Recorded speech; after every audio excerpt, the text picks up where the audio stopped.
Picture this. You're sitting in a chair in a small room at Yale University. You've answered a newspaper ad looking for volunteers for a study on memory and learning. You're being paid $4.50. It's 1961. A man in a gray lab coat explains the procedure. There are two roles, a teacher and a learner. You draw a slip of paper. You get teacher. The other volunteer, a friendly middle-aged man, gets learner. He's taken to the next room, and you watch as electrodes are strapped to his arm. You sit down at a machine. It has a row of switches labeled from 15 volts all the way up to 450. Next to the highest switches, the label reads, Danger, Severe Shock. The experimenter tells you the rules. Every time the learner gets a question wrong, you flip the next switch. Each one is 15 volts higher than the last. It starts out fine.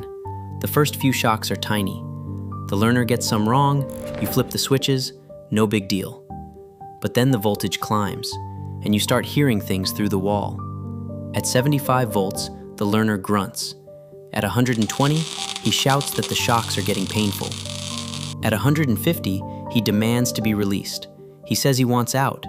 He says his heart is bothering him. You look at the experimenter. You tell him you want to stop. And the experimenter, calmly, without raising his voice, says, Please continue. The experiment requires that you continue. Now, everyone knows this experiment. Everyone's heard that most people kept going, and most people think that's the whole story. It's not. Stanley Milgram didn't run one experiment. He ran 19. And what those 19 versions revealed is something far more unsettling than people obey. It showed exactly which conditions turn an ordinary person into someone who does something they know is wrong. And it showed how easily those conditions can be changed. That's what most people have never heard. And that's what this episode is actually about. To understand why Milgram did what he did, you have to go back a few years. In 1960, Adolf Eichmann, one of the chief architects of the Holocaust, was captured in Argentina and put on trial in Jerusalem. The world watched as this man, who had organized the transportation of millions of people to death camps, sat in a glass booth and said, essentially, I was following orders. I was doing my job. The philosopher Hannah Arendt covered the trial and coined a phrase that became famous, the banality of evil. Her point was that Eichmann didn't look like a monster. He looked like a bureaucrat, and that was the terrifying part. Stanley Milgram was a young psychologist at Yale, and the Eichmann trial haunted him. Not because of what Eichmann did, but because of the question it raised. Was this a German thing? Was there something unique about that culture, that time, those people? Or would anyone, under the right conditions, do what they were told, even if it meant hurting someone else? He designed the experiment to answer that question, and the answer was not what anyone expected. Before the experiment, Milgram asked 40 psychiatrists to predict what would happen. They estimated that most people would stop at 150 volts when the learner first demands to be released. They predicted that only about 1 in 1,000, a fraction of a percent, would go all the way to 450. In reality, 65% of participants went to the maximum voltage, every single one of them. Let me be clear about what that means. These weren't soldiers. They weren't prisoners. They weren't under any real threat. They were ordinary people from New Haven, Connecticut, teachers, salesmen, engineers, postal workers, who walked into a lab and within an hour were delivering what they believed were potentially lethal electric shocks to a stranger, because a man in a lab coat told them to. Now, it's important to say, nobody was actually being shocked. The learner was an actor. The screams were pre-recorded. The entire thing was staged. But the participants didn't know that. To them, it was completely real. And many of them were visibly distressed. They sweated. They trembled. They laughed nervously. Some begged the experimenter to let them stop. But when the experimenter said, "Please continue," most of them did. The experimenter had 4 prompts used in sequence. The first was gentle. Please continue. The second was firmer. The experiment requires that you continue. The third was stronger. It is absolutely essential that you continue. And the fourth was the ceiling. You have no other choice. You must go on. That last one is interesting because technically they did have a choice. They could leave at any time. Nobody was holding them down. And yet, the words, "you have no other choice," were enough to keep most people in their seat, pressing switches.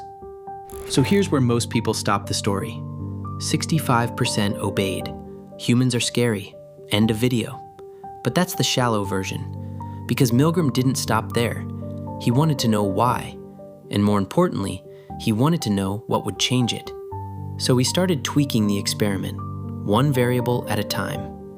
In the original version, the learner was in a separate room. You could hear him, but you couldn't see him. 65% went all the way. In another version, Milgram put the learner in the same room as the teacher. Now you could see his face when he screamed.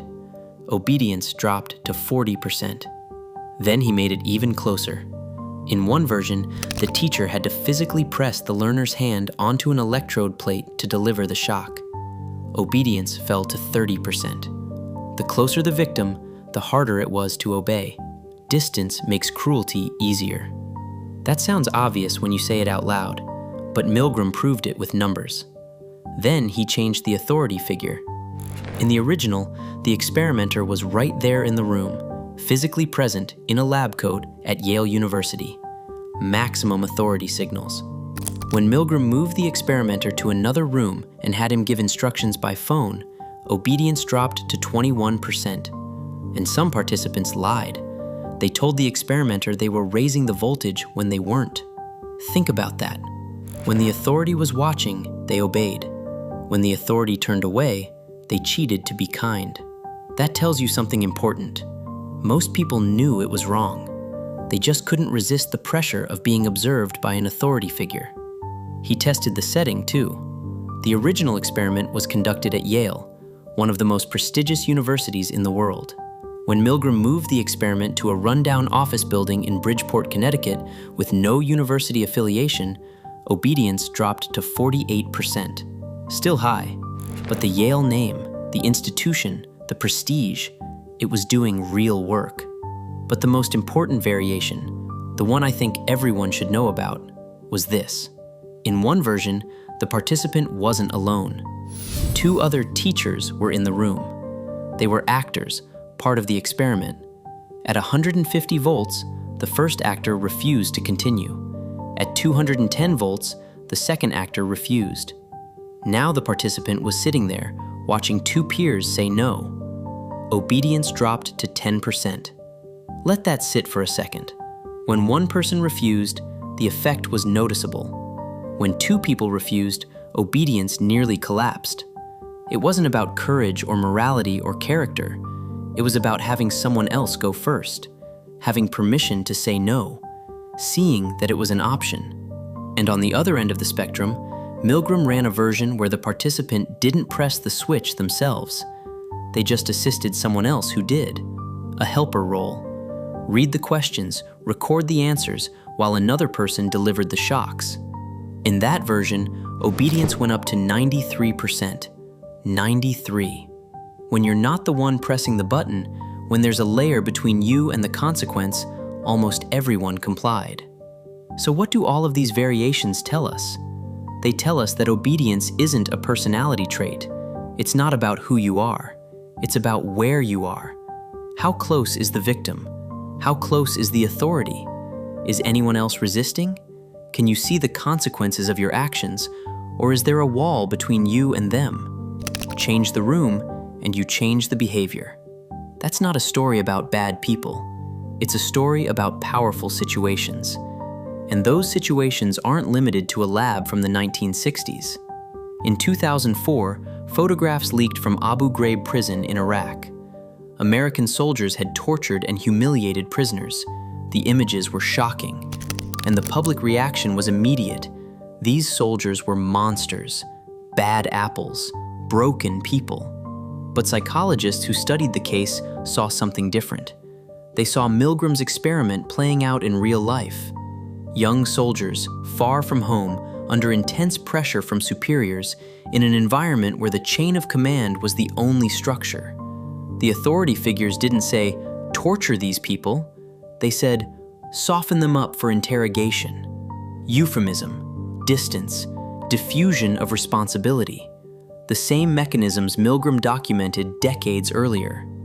In aviation, there's a concept called the authority gradient. It describes the power gap between a captain and a first officer. When that gap is too steep, when the first officer feels they can't question the captain, planes crash. Not because the first officer didn't see the problem, but because they couldn't bring themselves to challenge authority. Multiple major airline disasters have been traced back to this exact dynamic. A junior crew member who knew something was wrong, but stayed silent because the person in charge seemed confident. And it happens in more ordinary places too. In corporate settings, employees routinely go along with decisions they disagree with, not because they lack opinions, but because the meeting room has an authority gradient of its own. The boss speaks first, and everyone adjusts. Studies show that in groups where the highest-ranking person states their opinion early, dissent drops significantly. Not because people agree, because they don't want to be the one who pushes back. Whistleblowers are rare for the same reason.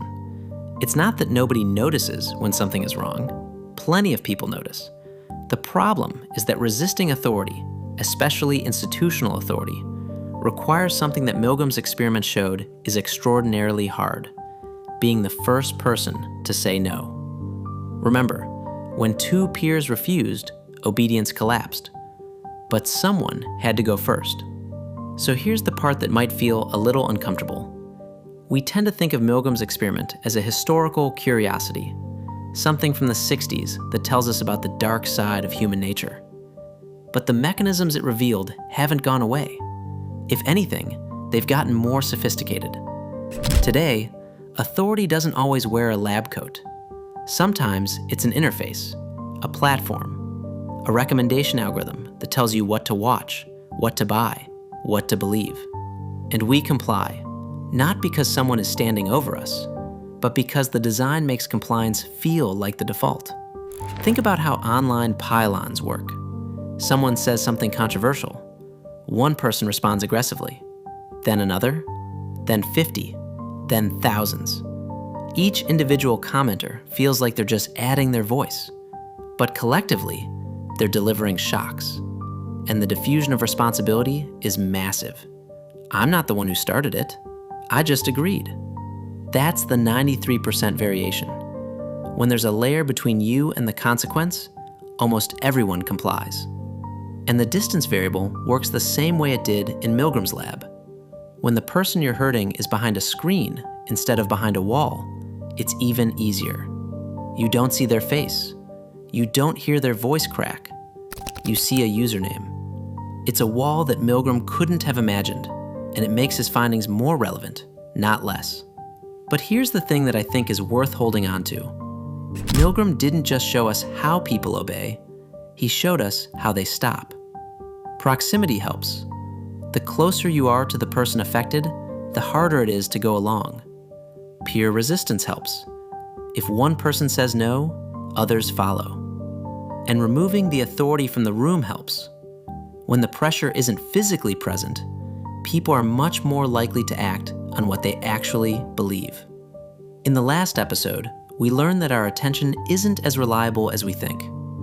This time, we're learning something similar about our sense of morality. We all believe we'd resist. We all believe we'd stop. But Milgram showed that under the right conditions, most of us wouldn't. And under different conditions, most of us would. Knowing which conditions matter, that's the part that actually gives you a chance. Stanley Milgram spent the rest of his career studying obedience, conformity, and the invisible forces that shape how people behave. He never quite escaped the shadow of this experiment. It made him famous. It also made him controversial. Some people said he went too far, that he caused real psychological harm to his participants by making them believe they'd hurt someone. He died in 1984 at 51. But the questions he asked haven't gone away. If anything, they've gotten louder. And this is just 2 experiments in. This is the second of 20 episodes exploring the psychology experiments that changed how we understand the human mind. If you want to follow the full series, subscribe and turn on notifications so you're here for the next one. Speaking of next time, a 4-year-old is sitting alone at a table. In front of them is a single marshmallow. They've been told, if you can wait 15 minutes without eating it, you'll get a second one. The researcher leaves the room. The camera keeps rolling. What happens next became one of the most famous studies in psychology. The children who waited, the story goes, went on to have better SAT scores, better health, better careers, better everything. One marshmallow predicted their future. Except that's not quite what happened. And the real story is a lot more interesting than the myth. That's next time on Psycle. Subscribe so you don't miss it. I'll see you there.